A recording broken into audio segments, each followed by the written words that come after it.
Hey, my beautiful listeners, we are back with season 3 of The Beautiful Side of Grief, and I'm your host, Helen Morris.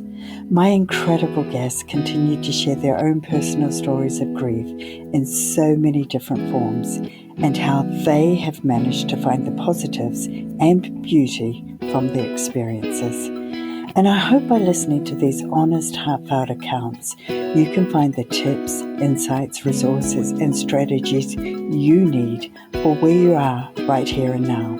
And maybe one day even find your own beautiful side to your grief. So share away, as I would love this podcast to reach as many who need to hear it as possible. And don't forget to check out the episode notes as well for more information and links. Plus, the energy healing I do that changed my life forever.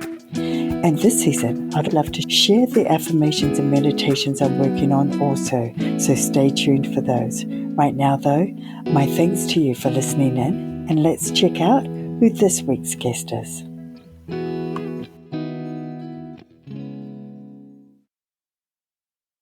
In this episode, we're going to weave our way through a number of discussion topics because all have such value and wisdom in them. And to be honest, I simply couldn't choose to settle on one. I was like a child in a candy store, overwhelmed by all the treats on offer.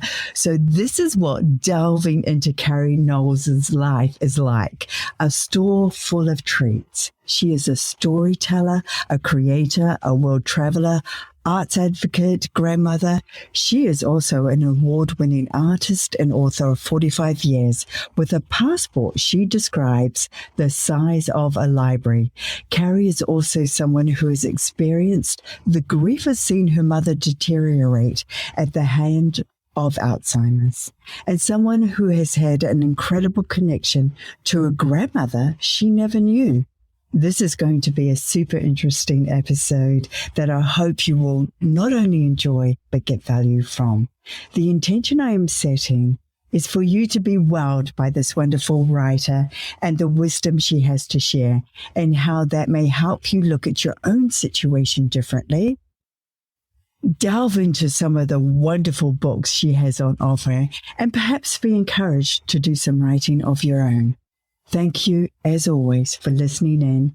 I'm sending you loads of hugs, love, hope, and happiness your way today. Thank you so much for joining me, Carrie. Well, it is such a pleasure to be back in New Zealand, even if it's just a Zoom, into the Zoom room of New Zealand. It's great. It's great to have you back with us.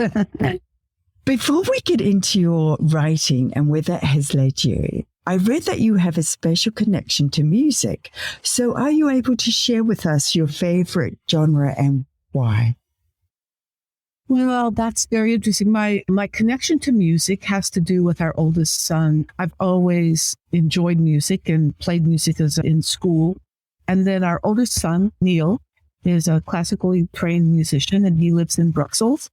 And he has his own group. He has played in a number of orchestras, including the National Philharmonie in Belgium and in various other orchestras.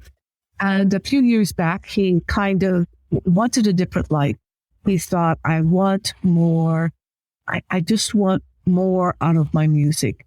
And so he's become a leader in neoclassical music in Europe. And he has his own group called the Echo Collective. And actually this past week, they're wonderful. You can look them up. His last name is Leiter, Leiter. It's Neil Leiter with the Echo Collective. And he has numerous albums of both his original music and actually music that was written for one of his quartets by Jóhann Jóhannsson, who is an Icelandic composer. And he does very exciting things with classical music. And one of them is that this week he played for a fashion house at the Paris Fashion Week. Yeah, so he played, Jóhann Jóhannsson wrote a quartet for Neil and his group. And they played that quartet music while the, beautiful models and, did their thing on stage. And he's done a lot of film music and things. And I just think, that's really wonderful. And a few years back, when he was still playing in orchestras, he was playing in a chamber orchestra at that time. He called me one day and he said, Mom, and he lives in Belgium full time. He said, I had this idea for an international music festival. He said, I've just met so many really phenomenal young musicians who are just stars. They're, up and coming, and there's some really exciting things going on here. He said, wouldn't it be fun? This is always the intro. Wouldn't it be fun to to have an international music festival in Raleigh, North Carolina? And I went, sure. And he said, why don't you help me with it? And so Neil and I worked together for 5 years and had an international music festival in Raleigh, North Carolina in the summer. And we brought the chamber orchestra he was working with at the time, and we brought all kinds of up-and-coming rising soloist stars from all over Europe. And we also, within that program, he had an idea about what he called side by side, where we had high school students audition to be with us. And they had 1 full week being one-on-one with a professional musician for a week, getting coaching, and then playing beside them in a concert and playing on their own. So it was a phenomenal, it was a full-time job. Let me just say that. Oh. And the result of that is one of my novels, which is A Musical Affair. And I want to just talk briefly about, I didn't write A Musical Affair while I was in the middle of doing this. I mean, it was a full-time 12-month job, which was kind of shocking to me to realize what really goes on behind the scenes with the arts and how it's so difficult to raise money for the arts. And it's like, is it about, were the festivals about the music or were the festivals about the money? And so the book is written in 2 sections. One is the money and the other is the music. And I have a day, every once in a while, something really comes along and sort of clarifies what's going on. And I had a day the second year that we were doing this, and a very wealthy woman called me, and she's, always has her name in the ballet program and the opera and this, as a big, big donor. And she called me and she said, what are your levels? What are your giving levels? You know how in the back of the program it says, this is for the orchestra, this is for the gold, this is for the platinum, this is for the diamond, whatever. And I really didn't know what she was talking about because I'd never run a musical festival before. I'd never done anything like this. And I think my children sometimes think I could do almost anything except for bake cookies. World's worst cookie baker. But so I just said levels. And she said, yes. What are your giving levels? And so I made them up, and you know how they're like $100 to $500. It's this level. And then it's $500 to $1,000. So there's that little break point between 100 to 500 and 500 to 1,000. So how do you get into that 500 to 1,000? Well, you give a little bit more. And so she said, well, I want to know your top level. I want my name in your top level. And so I made up a figure and made up a top level. And 3 days later in the mail, I get a check for $1 more than the lowest, the level lower than that. So she could get up into there. And I opened that envelope and pulled out that check. And I thought, it's all about the money. It's really all about the money. And if somebody gives $25 or $50, that's somebody who loves the arts, and that's what they have to give. And it means so much to them. They don't need their name in a program. They just need this to go on because they care about it. And it was like, that was such a revelation for me. I thought, wow. And so after we finished 5 years of the festival, and then Neil went on to do these other things, I thought about it for a long time, and I wound up writing A Musical Affair. And it's a really juicy little what happens behind the scenes. Yeah. So anyway, that's my musical connection, Wow, that's fascinating. And I so understand what you're talking about the difficulty behind the scenes, because I volunteered for a festival of opera when I was also doing some volunteer work for growing young opera stars. So I certainly understand what's involved behind the scenes in getting these shows to the public. And yes, and all about the money, very much all about the money. So let's take a look at another one of your books, which really fascinated me, which was a Black Tie Optional, which is a collection of short stories. And in that, you pose the question of, are you choosing to live your life as a burden or as a journey? And for me, as soon as I read that, it went ding, ding, ding, ding, ding, because I resonate this with so much, because I've made that choice in a number of different situations. So I'd love for you to give us some context around this question so we can have greater understanding of what it means to you personally and why it's so important for us to consider this. So, as you mentioned in the beginning of the book, there's a quote. It's actually a quote that I wrote that says, "That's what women do. We carry both the joy and the burden. We help, we hold on." And every woman, all of these short stories, the main character is a woman. And every woman in these short stories is confronted with both the burden and the joy of carrying that burden. And, short stories work differently than novels. They're not just short novels. Short stories are really a story about a character who comes to a point in which they discover something either about the world or about themselves that changes the way they look at the world.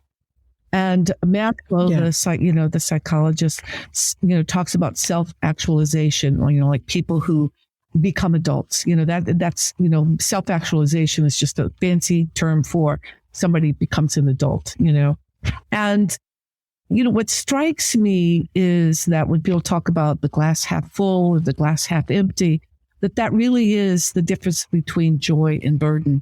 But you can't live a life. You would have a very uncomfortable, non-satisfying life if all you had in your life was joy, or all you had in your life was burden. And it takes both of those things. And it takes how much grace you have carrying that burden to find that joy that really creates a satisfying life. And I think the story, I said to my husband when I got this question from you, I said, whoa, which of these short stories should I talk about? Because I can't talk about all of them because there's 17 of them and we're only going to talk for an hour. So I want to talk a little bit about the title story, Black Tie Optional, about a young woman, Jeanette, who is childless. And she just, keeps her door shut. She just does not want to be burdened with a young neighbor, Kevin, who is a little psycho.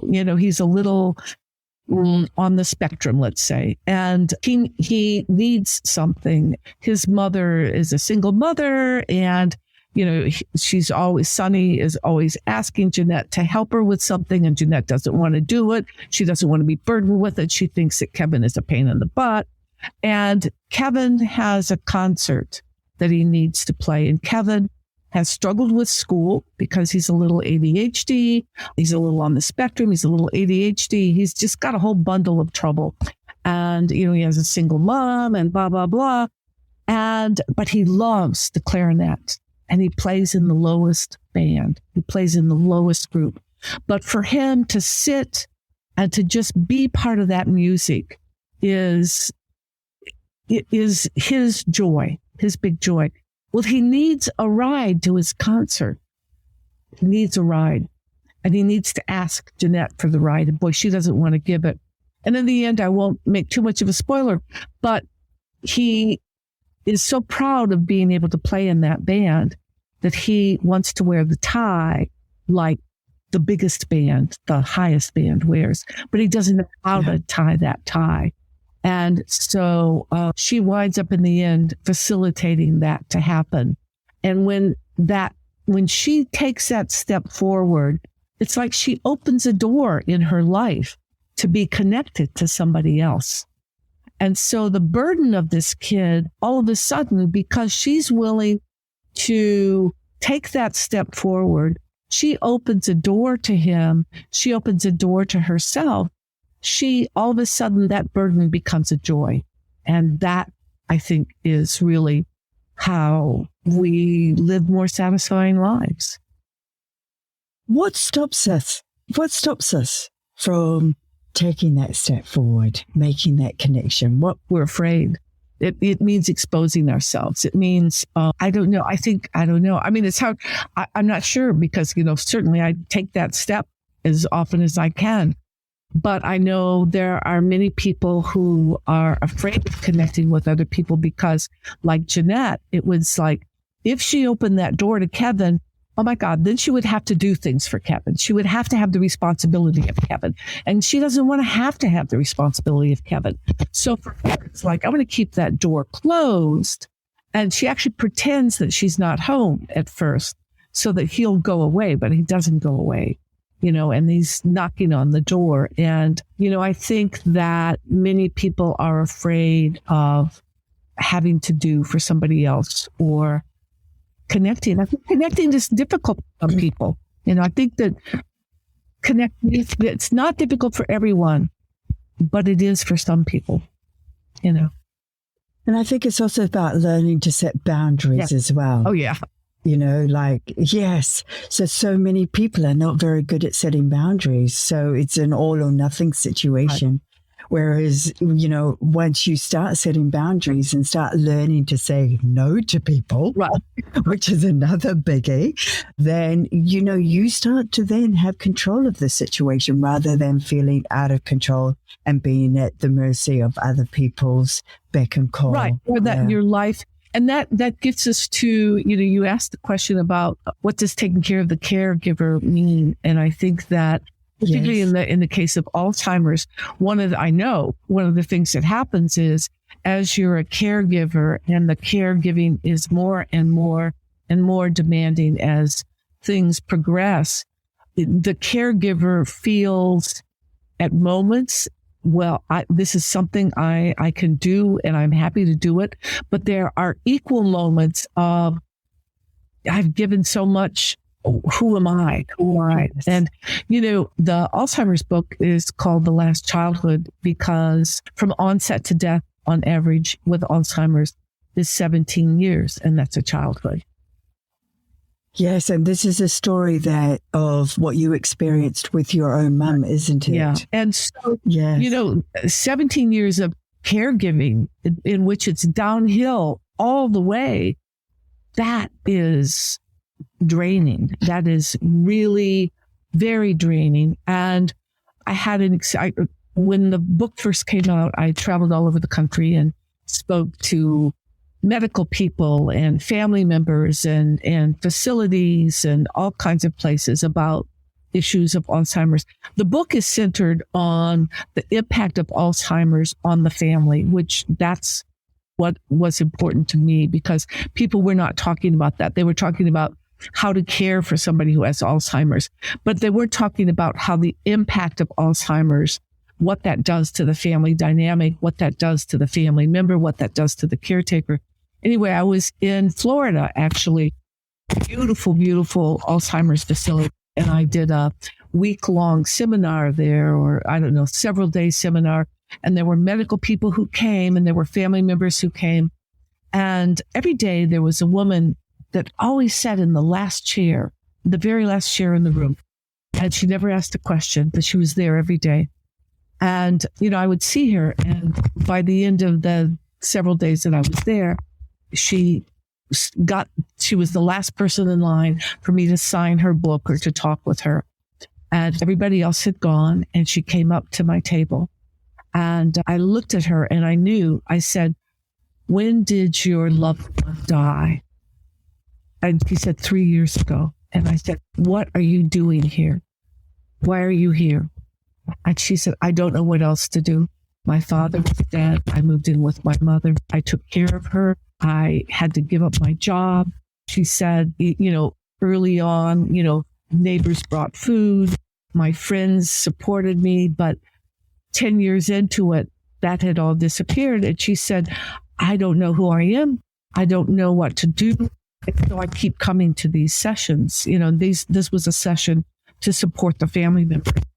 So I said to her, well, what you've given up so much. Is there anything that you've never gotten to do that you would like to do now that you can? You're set free now in a way. You are not a caretaker anymore. Let's take care of yourself. I said, is there anything that you would like to do?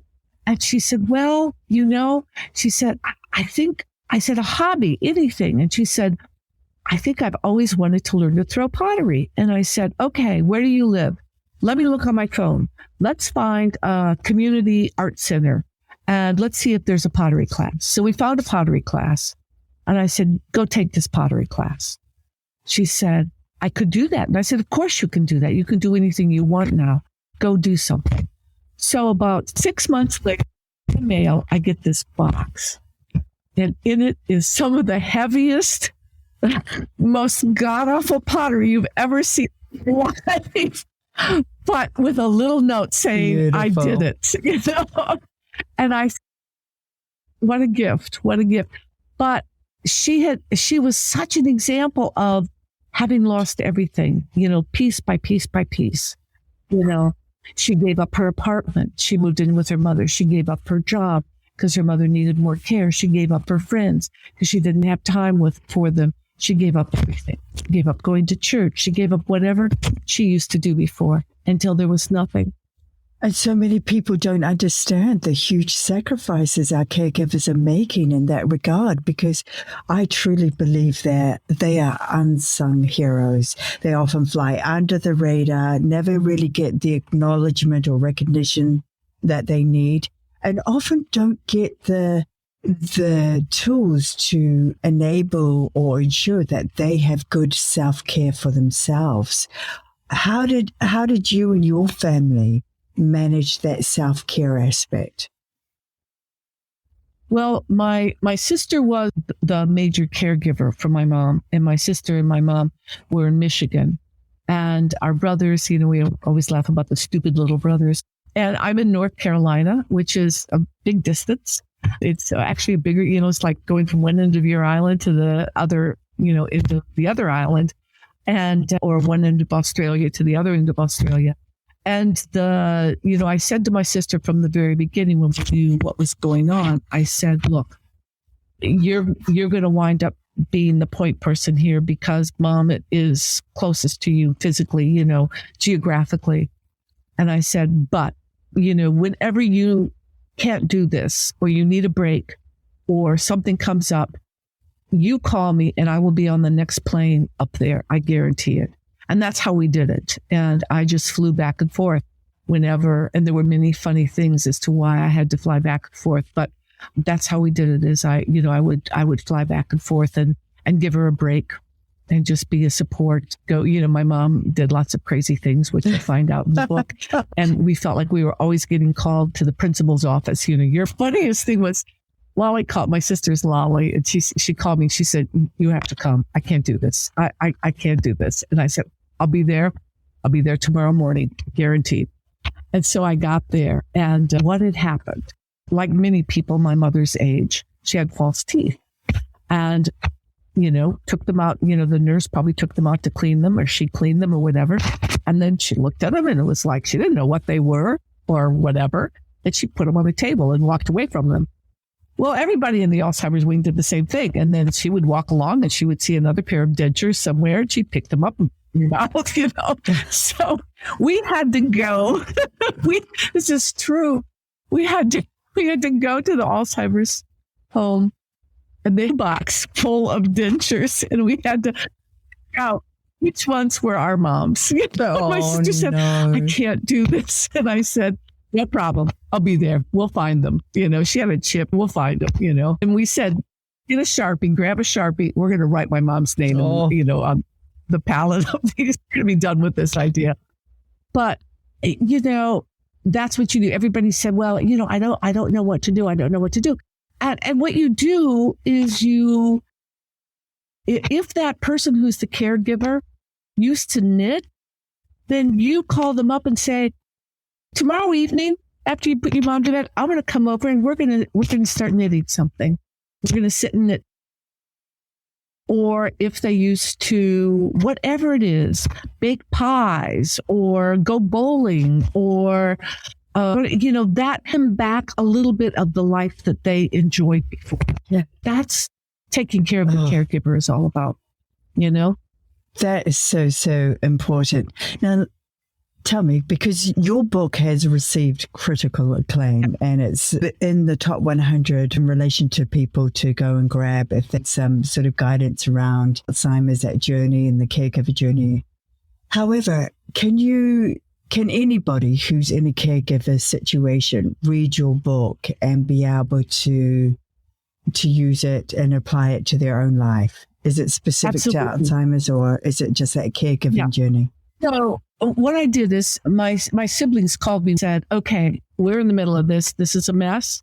And we have gone to the library. We've talked to people and all we find are books about how to feed somebody or what vegetables to make for them or whatever.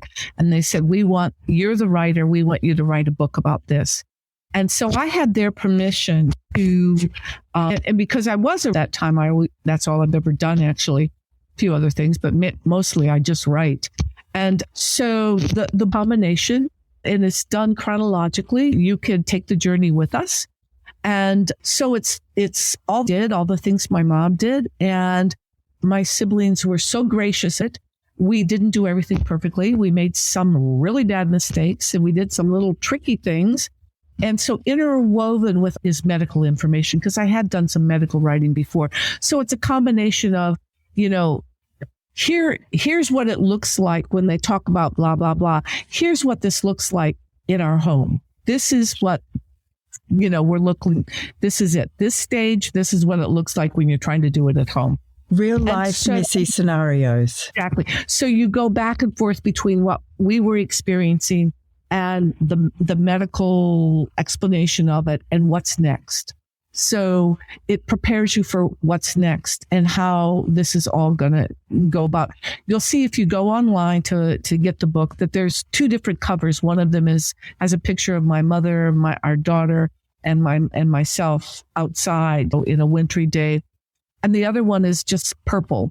And the purple one is the one to get because the purple one has new information in it. And also the other one just takes you up to the last stages, but it doesn't go beyond. And the purple one does a really wonderful experience. We had many kid experiences, and we had two, I think, very important experiences. The first one was when we realized that my sister Lolly couldn't mom at her home. She couldn't, because my mom, Lolly, had a new baby, and the baby and my mother took a pillow and tried to smother the baby to stop it. At that point, we realized this was not working. This was not going to work, and we had to do something. And so we got her into an Alzheimer's wing.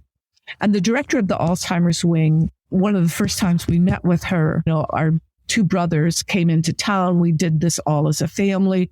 And we wanted the brothers to see the facility, what was gone, why this was happening, or whatever. And this is a big financial step. This is not cheap, but not everybody can be taken care of at home.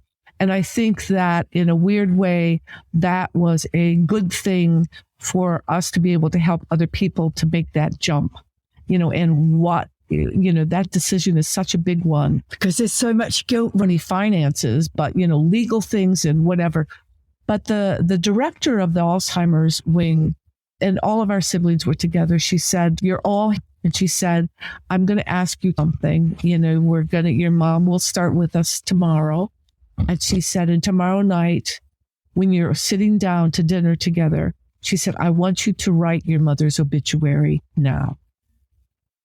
She said, write it now while all of you are together. And you can remember who your mother was before. And you can tell stories and you can laugh and you can remember who your mother was, because she will be somebody else. And she is somebody else already. And she had us do that. And it was the best thing, because we were able to really think about who our mother was, not who she was going to become. And it's like, a lot of people refer to Alzheimer as 1,000 little deaths, and it is. And each of those deaths takes something not only away from her memory, but it scrambles your own memory because there's no validation for you anymore. So that was the first thing. And I tell people all the time, if you're going to do that at a certain point and all your siblings are together, write that obituary. You'll revise it in the end. But to have that moment when, obituaries are a chance to say, this person lived a wonderful life, and this is what they did, and this is who they were. And that is going to be so hard 10 years down the line. You're not going to remember that.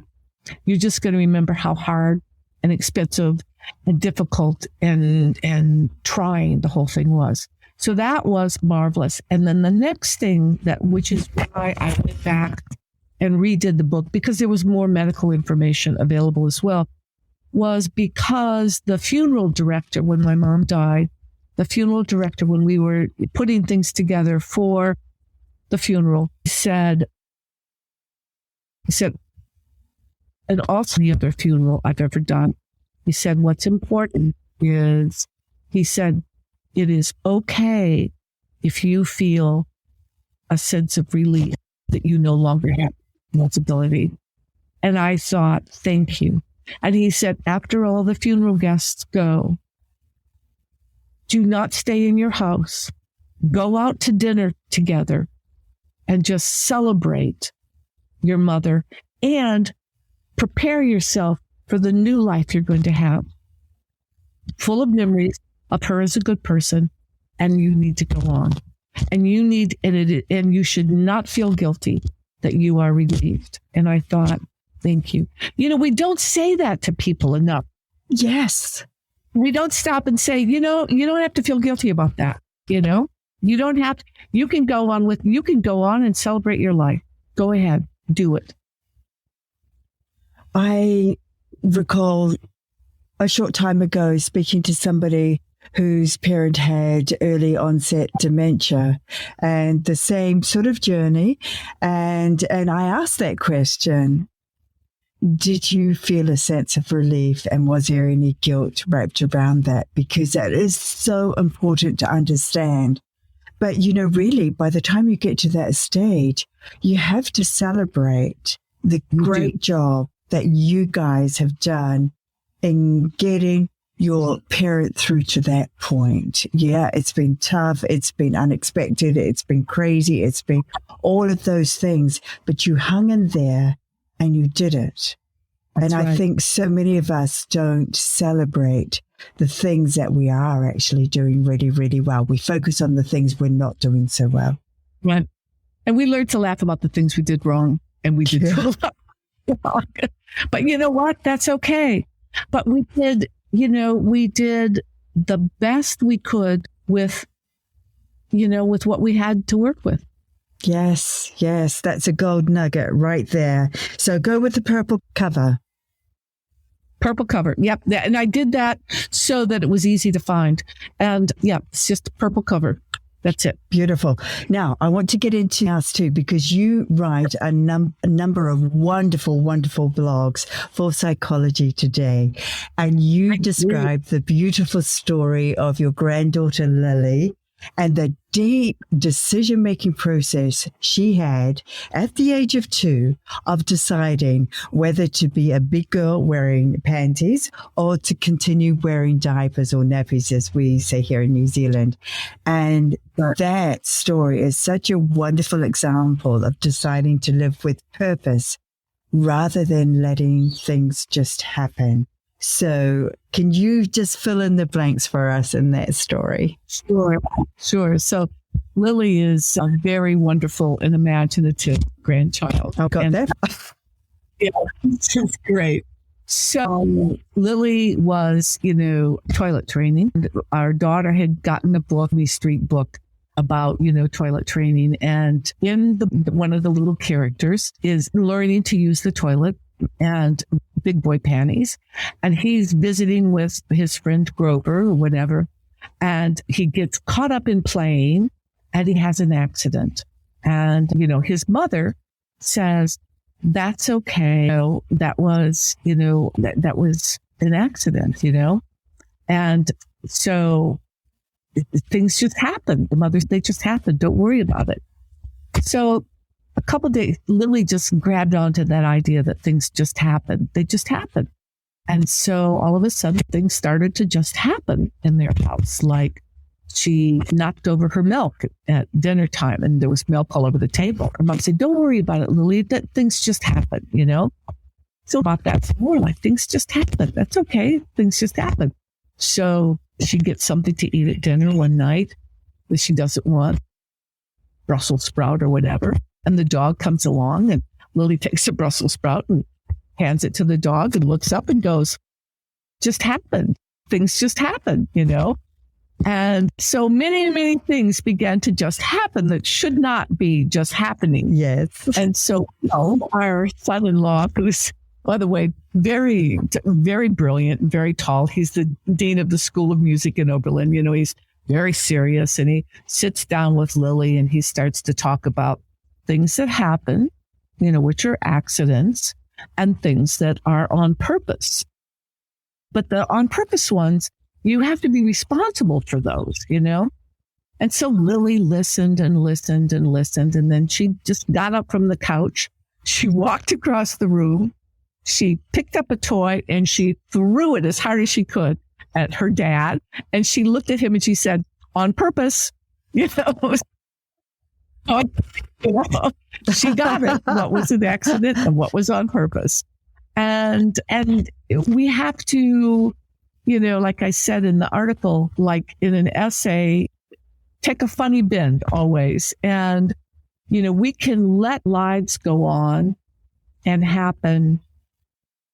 They just happen, or we can direct them and we can take charge of them and do things on purpose. Yes, and that's around like a conversation you and I had right at the beginning before we actually went live, and about choosing, making that choice. Yes, about making that. Yeah, whether we just let it happen or whether we make a choice on how we want that day or the rest going forward to look. So earlier you asked about how did I get this column, which is, yes. Very interesting. So when I reissued the Alzheimer's book and, with the purple cover and the expanded, I was working with not Hannah, but another PR firm helping me. And we wrote, a press release, and the PR firm sent it all over the country to all kinds of magazines and, newspaper podcasters and whatever, introducing this expanded version of this Alzheimer's book. And they got a call from Psychology Today saying that they wanted to talk with me. And so the PR firm calls me and says, Psychology Today wants to talk about, writing a column. And so the PR firm and all of us together had assumed that what they wanted me to do was to write a series of articles about Alzheimer's. So I am a professional writer. I have written both fiction and nonfiction, and I've written for dozens of magazines and newspapers and you name it. And so I do the professional thing, and I come up with outlining 5 topics about Alzheimer's that I could write articles about. And I prepare for this. So I told the PR firm, I said, give me 5 days and then let's set up a call and, I'll talk with them. And so I had all this prepared, be prepared on purpose, I'm ready to have things happen. Mm-hmm. And they call me and, they're talking. And I said, okay, and so I thought I was pitching them 5 ideas. So I start pitching them 5 ideas and they say, no, we don't. And I thought what they were saying to me was, we don't like your ideas. And I said, well, okay, fine. It was just great that you wanted to talk with me. And if you ever do want an article about Alzheimer's, give me a call. And they said, no, don't hang up. And I said, okay. And they said, we want you to write a column for us online. And, we decided we've read some of your work. We love the way you write. And we want to offer you a chance to write for us. And we want you to, and I said, well, to write about. And I said, what kind of column? And they said, well, kind of monthly sort of. And I said, okay. I said, but what do you want me to write about? And they said, and I said, anything? Now you have to understand, I have been writing professionally for years now.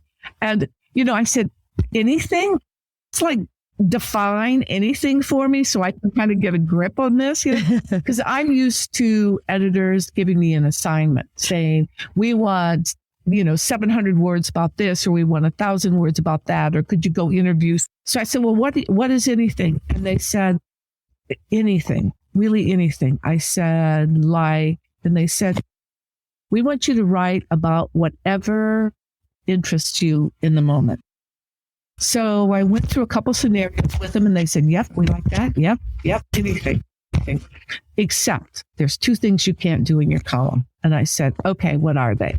And they said, well, you can't say in your column, please buy my book. And I said, no problem, because I don't even ask my friends to buy my books. If they want to buy my books, they can. But I never tell anybody to buy my books. I just hope magically that people will buy my books. So all you magic people out there, just think about it for a moment.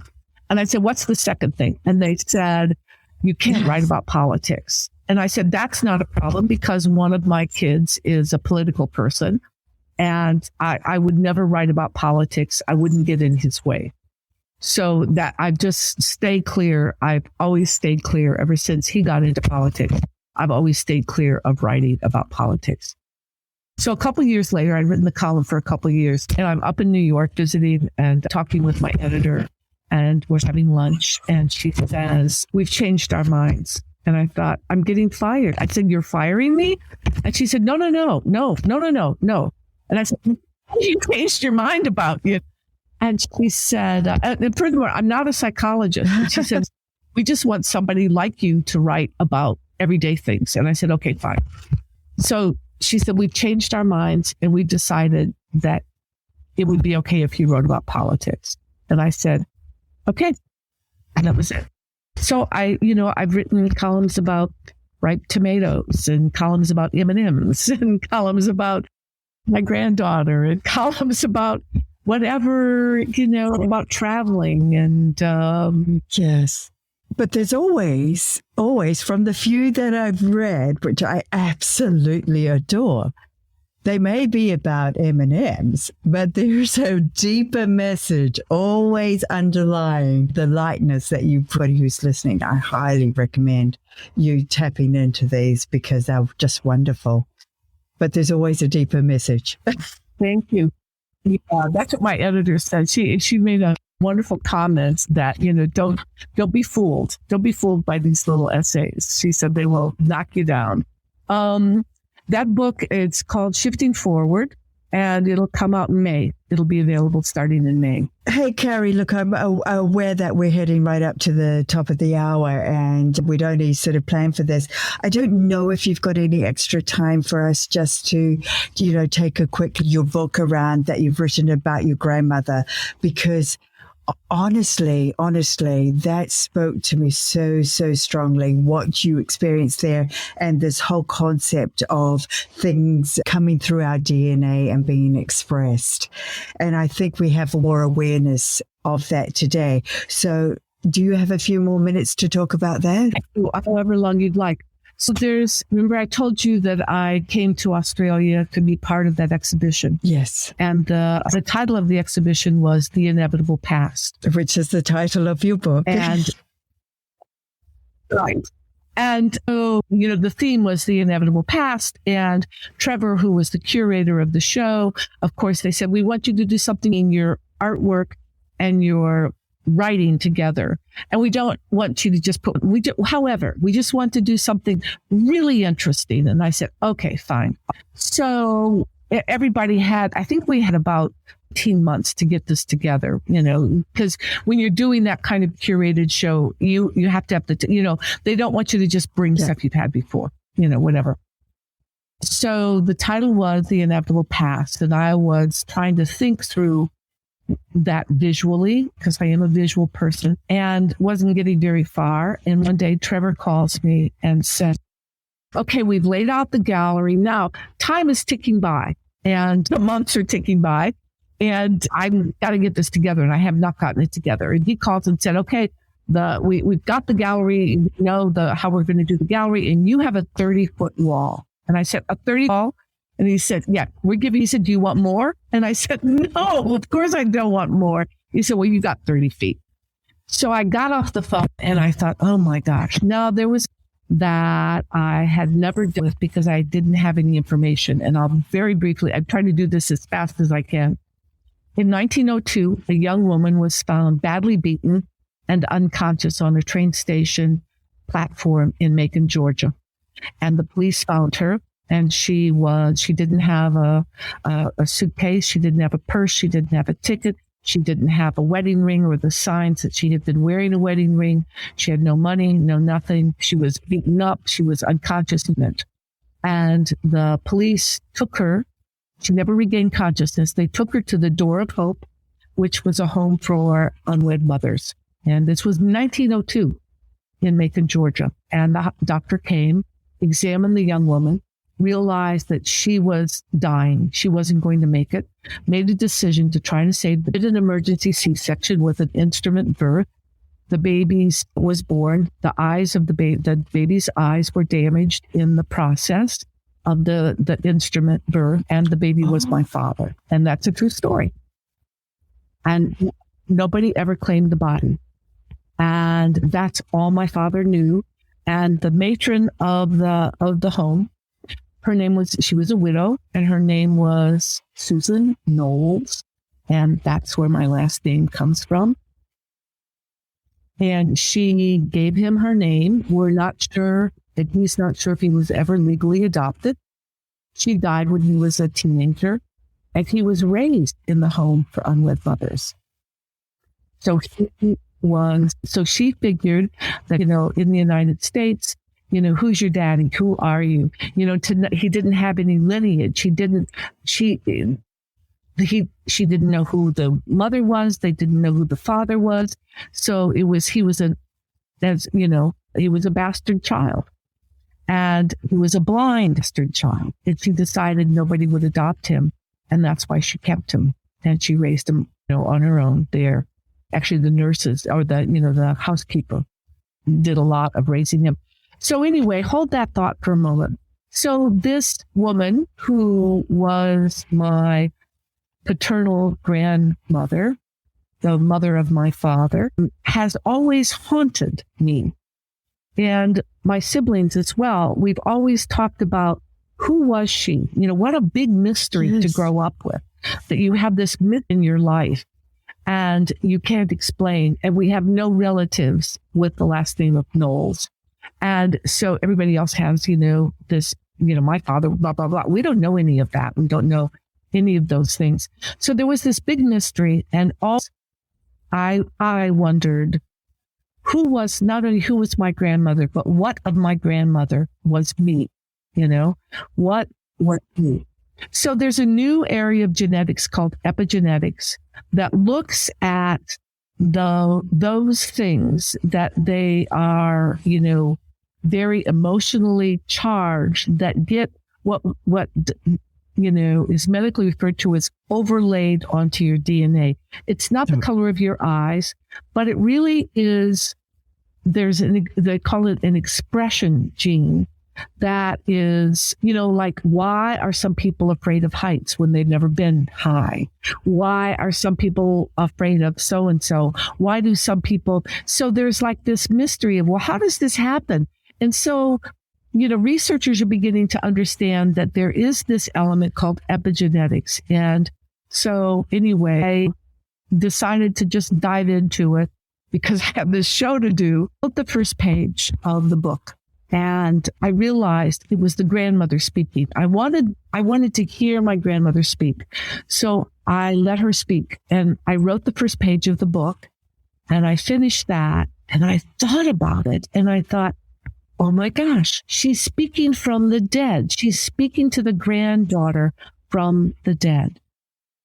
And then, how brains take a look. And the story about, Penelope, doing the tapestry. Odysseus is traveling around the world on his adventures. And the suitors come, and every night she unravels what she's done. And they cannot bother her. They cannot approach her until that tapestry is done. Well, because I had studied literature, I knew that that tapestry wasn't a tapestry. That was a shroud. And it was the daughter-in-law's responsibility to create the shrouds for her mother-in-law and her father-in-law. So what she was sewing was Laertes' shroud. And I thought, oh my gosh, my grandmother's speaking from the dead. My grandmother, the character in my book is the grandmother, and she's speaking from the dead. So I did research on what was a shroud, the weight of linen, the size, and I created a shroud. If you go on my website, cjanework.com, and you go to the inevitable past, you'll see a picture of this 27-foot shroud that I worked with a friend of mine who's a fiber artist, and she helped me dye a DNA strand through it. And then I embroidered. Now, let me just say, I do not know how to embroider. I taught myself how to embroider, and I embroidered freehand each of the words on that first page of the book onto antique handkerchief linen. And then I embroidered those onto this 27-foot thing. And so it's every word on the first page from the first page of the book of the grandmother speaking. And that was the piece of artwork that I took to Brisbane for that show. What an incredible story. Do you have the book handy? Because I read that first page and honestly, I got chills. And this will give people an example of how beautifully you write. So can you just read that first page out to us? Yeah, I will. I'll be happy to. If I can, without crying. But let me see if I can do. Oh, I know. I cried. Don't worry. I have to switch glasses because, I have computer. Sure. And I have the other glasses with the magic scene part in them. Okay. So I am the grandmother you never knew, the one who vanished, the unsolved crime. I never held your father in my arms, only in my heart, but I was with him every step of his life, as I am with you. I am your blue eyes and your fair skin, a flutter, a thought, a whisper. I use dreams to guide you over the rough spots my life has created for you. My dreams are your dreams. I am part of you. What happened to me the night your father was born has shaped your life. I rest deep in your DNA. I cannot change that. I wish I could. My experiences have made you slow to trust. Shadows make your heart race. I know. But the good of me is in you as well. You are strong because I was strong. You fight back. You speak your mind. You have courage and are curious. You are smart like your father. You are the best of me. It is time for you to know who I was and who you are because of all that happened and why I have come to you. I need your help. I don't know if that speaks to anyone else, but even just hearing you read that out again, it's just like I just have this visceral reaction to it. Yes, and how many of us have been gifted or overlaid with these gene expressions that we have had no idea where they have come from. Exactly. And yes. Do I have time to tell one more story about the book? Yes, you can. Okay. As long as you've got time, I've got time. So I didn't, that's all I knew. I mean, the story of her on that train station and being sent to the Door of Hope, that's all I knew. And at one point, and I was kind of writing in the dark. Every page was like, wow, okay. And I did all this research and I wanted a place. The book takes place in two time periods. One is the grandmother's and the other one is the granddaughter's.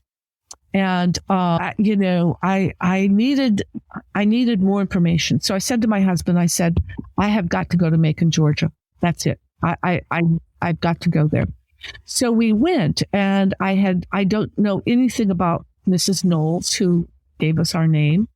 And I worked with some wonderful people in Macon, Georgia, who helped me research both my father, the little that we could find through old records. And I learned about the Door of Hope. I learned about, where it was, why it was, who was supporting it, all these things. And I said, does Mrs. Knowles, is there a grave somewhere? And they said, well, and, because we found her obituary, and they said, but we know another historian. She's, the head of blah, blah, blah, the Historical Society. I was working with the genealogy people at the library in Macon, Georgia, which is fabulous. And so I ran over to the history department, and spoke to this wonderful young woman who got out the plot maps, and she happened to really, her archaeological interest. She was a historical archaeologist. She liked cemeteries. She knew all about the cemeteries. So she finds my grandmother's, cemetery plot. And she says to my husband and I, she says, there's something very unusual about this cemetery plot. She said, it's at the edge of the cemetery. And she said, that's not unusual. She said, it's in the old cemetery, and it's at the very, very edge of the cemetery, But she said, it's one of the biggest plots in the whole cemetery. And there's only one gravestone. There's only one gravestone. And she said, it's going to be kind of rough going to get there, but you got to get into, go over to the cemetery. And then you'll have to park your car here, and then you're going to have to walk down, and here's the map, and you're going to have to walk a long way to the very, very end to get to the cemetery plot. She said, and I think she said, this plot shows a big tree, and then you'll just look for this big tree. So anyway, we walk down and we go down, and sure enough, we get to the very edge of this cemetery, and it's on a hillside, and there is this big tree and this very large cemetery plot, and one grave marker. But there were two stairs going down to the grave marker, and they say the Door of Hope. And then the grave marker says Matron Knowles. They didn't have her first name, and it gave her birth. But when my husband and I stepped into that cemetery plot, it's like we were on sacred ground, and we knew that all around that cemetery plot, that there were unmarked graves of women and children. And you could feel them. And that's when I knew what the grandmother wanted. The grandmother wanted recognition for those women. She wanted the granddaughter, and how important that is today. Women's rights are being just ripped from us, and we're like not even awake to see what's going on. And we're so discounted. And here were these women who were very badly treated by society and forgotten. They didn't even deserve grave markers. What the grandmother was asking was that. Now, what's interesting about having written that book, this book was, I was so exhausted when I finally finished with this book, because I didn't know from page to page where this book was going, because I didn't know the rest of the story. I just, it had to sort of come organically. And I had always had dreams about my grandmother. And when I finished writing this book, I have never had another dream about her. So she wrote the book for you, do you think? She did. And it's like she could rest easy at last. Her story had been told. Oh my gosh. This, look, I don't know, affects me so very, very powerfully, because I don't know if you were aware that, when I lost my beautiful girl, she's been with me. She came and let me know her accident had happened. And so right from the outset, I have been connected to her beautiful soul, and she guides me. And it's very difficult for me to explain that to others, just what that feeling is and how that's changed my entire life and opened my entire life up to an awareness that I never knew existed on so many different levels. I just almost feel like, not to say that, it was her time to die, but who's to say it wasn't? But but it's to say that, when we allow ourselves to embrace it all, we can actually have a life that is so much more than what we imagined. Yes, absolutely. I don't know if I'm even making sense here as I say that, but it's just, yes. And so I just can't wait to read this book, honestly. Or all of your books, actually, because you can see why I had so much difficulty focusing in on one topic to talk about with you, because there was just so many. I'd go to a different part of your website and I go, oh, this is good. And then somewhere else I go, oh, I like that too. And so this episode like this, and I am so, so, so grateful for you just being so open and sharing from, all the information about so many different areas that you work in. But most of all, as we finish up today, what I would like to do is just run you through a couple of things that I do with everyone that I interview. And I would like to know, what is the best thing that has happened for you so far today? Oh, so far today, I think this is the best thing that's happened to me today. It's been kind of a crazy day. My husband and I buy a new house in DC, and we thought we had it, and I think we're going to let it go. So, smart afternoon. And so this has been a delight, a nice break from all of that. And thank you. So lovely of you to say. What is your proudest moment in your life so far? I think I'm the proudest of what wonderful people our three children have grown up to be. And it's like, I just, they're just marvelous. They're just, they do such interesting, they live such rich and interesting lives. And it's also, I think I'm also so very proud about what wonderful parents they are to their own children.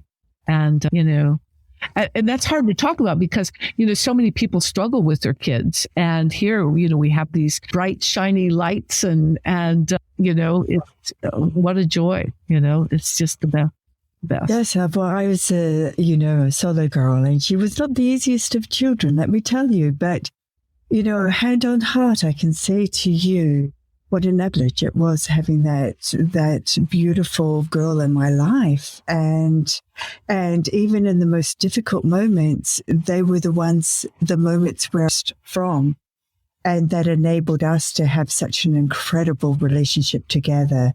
So, life doesn't have to be smooth sailing, but I completely understand what you're saying about your children. Yes.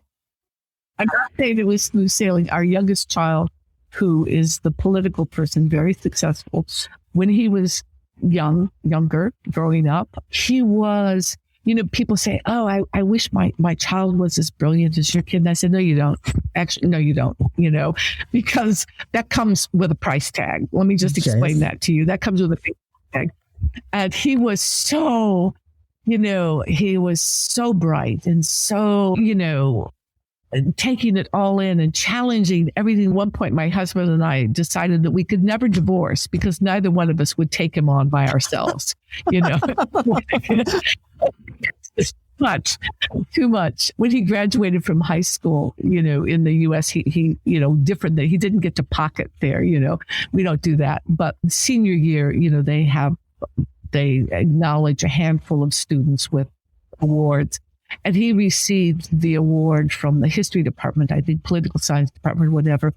And the teacher got up and he said, we always hope that what we teach, give kids the courage to get outside of the box and to think outside.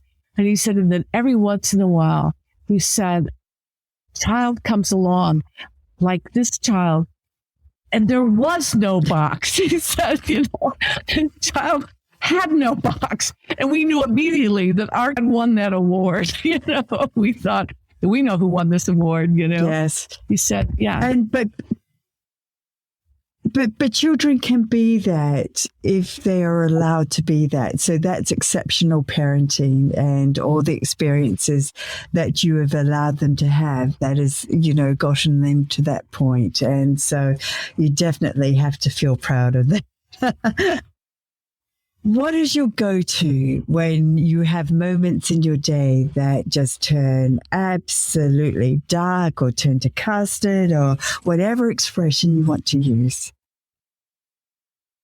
Well, you'll be surprised. I go to the grocery store because when the world is totally chaotic for me, when the writing has gone to pieces and everything else is just a mess. I go to the grocery store because the oranges are with the oranges and the potatoes are with the potatoes. And it's all so orderly and it's all so familiar and it's never a mess, and I don't have to clean it up. And it's like, I walk into that grocery store and I walk those aisles and I think, that's where the cereal always is. And that's where the oranges always are. And it's sort of, I buy a couple oranges, I buy this, I buy something for dinner, whatever. And it's like, I'm whole again. And I know that sounds very strange, but when I tell people that, they look at me like, you are nuts. But it's my place of no chaos. That is wonderful. I love that. That is so original. That is so very original. I've never, ever heard that before. But it makes sense. When you describe it like you've just described it, it does make so much sense. Yeah. Yeah. Good for you. It's really... What takeaways would you like to leave our listeners with? Just be curious, Don't always say, this is happening, that's happening, this is this, that's that. The question to ask is why? Why did that happen? Try to find out the why in life and just be curious, let those doors open and don't be afraid of what you might find, Great advice. Great advice. And for our listeners, if you are wanting to connect with Carrie in any way, I will have all of her information in the episode notes, her website, her hand social, how you can go about getting the books that she's made, the other ones she hasn't. And also the link to the, Psychology Today blogs, because they are well worth a read.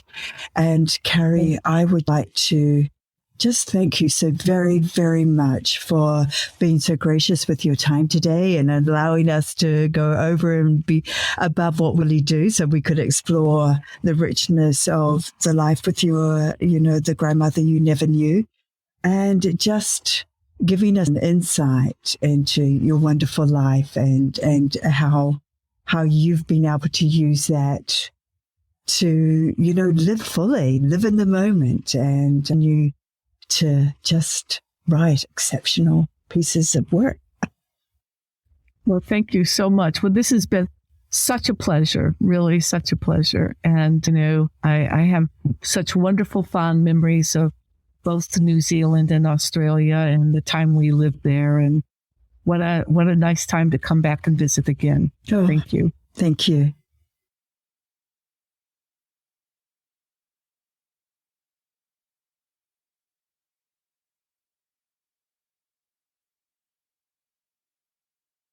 Thanks for listening. I hope you got some real value from this episode. Let me know how I'm doing, or if there's a topic you'd like covered, by clicking on the Healing to Be You Gmail link or going to the Healing to Be You website. To get notified of new episodes, hit the subscribe button and please share if you know of someone who could benefit from this episode. Until next time, be kind to you and take good care.